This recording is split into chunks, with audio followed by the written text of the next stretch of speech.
Are you stuck, struggling and unsure what to do in the gym next?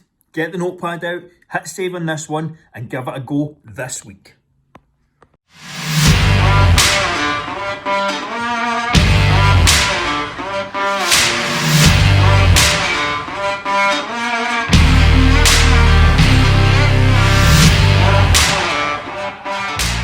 Are hitting the barbell bench press. Couple of key points to take note of here are, firstly, lock your shoulders down and back and drive your back into the bench. Make sure your abs are stable and drive your feet into the floor. You really want to think about pinching your shoulder blades together, and when you're de-racking the weight, slowly lower the bar while applying inward intention. So think about trying to crush that bar and push it together. Also, when you're pushing the weight up, think about driving your elbows into meat, not just pushing the bar up and down. That is some key pointers that are going to help take your bench press to the next level. You should be in control of this at all times. Go as far down as it feels comfortable to where you can still feel a stretch on your chest. Today we are doing a variation of the squat. We are doing a front squat. So the key position here is the bar. Take it right into your throat, lean back. It will feel as if it's choking you, but you're all good. Make sure it's right into your collarbone and cross your arms across your front. It looks like I've got no arms here, I realise that. But outside of that, very similar motion to a squat. Lower yourself into the movement, keep constant tempo and constant tension. There's no need to pause at the top. You'll see here, it's like a piston almost. I'm lowering myself into the movement. You really want to try and focus on keeping yourself bolt upright throughout this movement, if possible, to ensure that that bar doesn't go anywhere. A great alternative to the squat, really helps load the quads without too much weight. As you'll see here, I am doing 60 kilos and struggling. But great exercise to add in. Make sure and get the positioning of the bar correct. Getting into a seated shoulder press here. So one of my favourite exercises for the front delts. This is going to help emphasise that front delt. Nice, slow and controlled movement here. Get the bench to an almost vertical position. The more lean back you have, the more you're likely to recruit your upper chest. So get a nice and vertical, lock yourself in, try not to arch your lower back too much, just good solid straight back, and slow and controlled throughout the movement as always.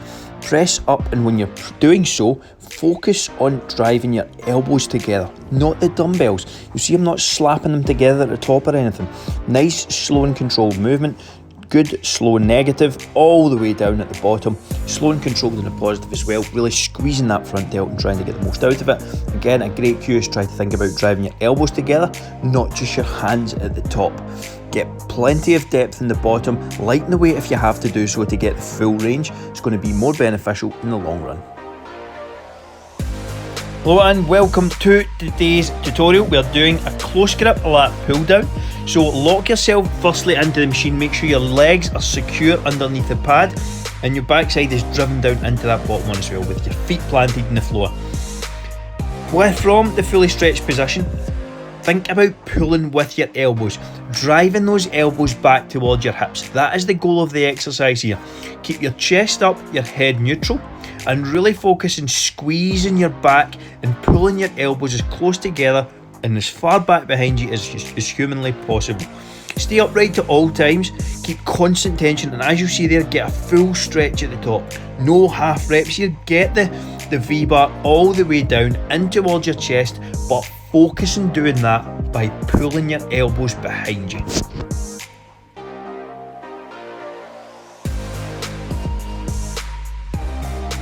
Today we are performing a seated incline row. Great isolation for the bicep here, doing one arm at a time. Now, firstly, lock yourself into position as always. Set up and stabilise. That should be the first two things you do in every exercise. Next, you want to lean over to the side slightly and create an angle to where your bicep and your elbow is perpendicular to the ground. So you'll see here I am leaning into it so that I get the full range of motion with the dumbbell. I'm not off to the side or anything like that. I'm just curling straight up and down and I can focus all the tension in the bicep. Control the negative. Think about crushing a pen at your elbow joint and squeeze your bicep as hard as you can. Put as much tension into it and do not swing your shoulders. Into a tricep extension here. Great exercise for the long head of the triceps. So Lie down on the bench, really pinch your shoulder blades together and really have a solid back, driving it down into the bench. You want to be in as stable a position as possible, especially when you're putting those dumbbells behind your head. Think about having your elbows squeezed in and above you.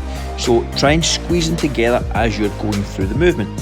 Try and keep them parallel to your body and just hinge at the elbow all the way back. You'll see that upper arm, the humerus, try not to move that too much. You don't want it trying to flop about or anything like that. You're just hinging at the elbow, that's all you're trying to do.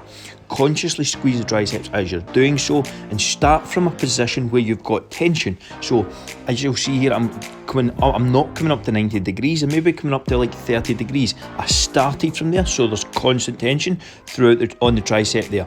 Take your time with this movement, no snapping, no jerking, nice and smooth. If you liked that video, you're going to like these ones just as much. Over to the side here, there's going to be a few other workouts. A push, pull and a legs day also. There's going to be housed in that the playlist off to the side there. Pair these together in a routine, plan it out for the week and you will start to see results. It is a foregone conclusion. Instead of trying a new workout every single week, follow these protocols for 4, 6, 8, 12 weeks if you can. That is what I do with all my students. That is what I do myself and how I train. And that is what gets results. If you want results, follow a structured plan for a set period of time, not chopping and changing every single week.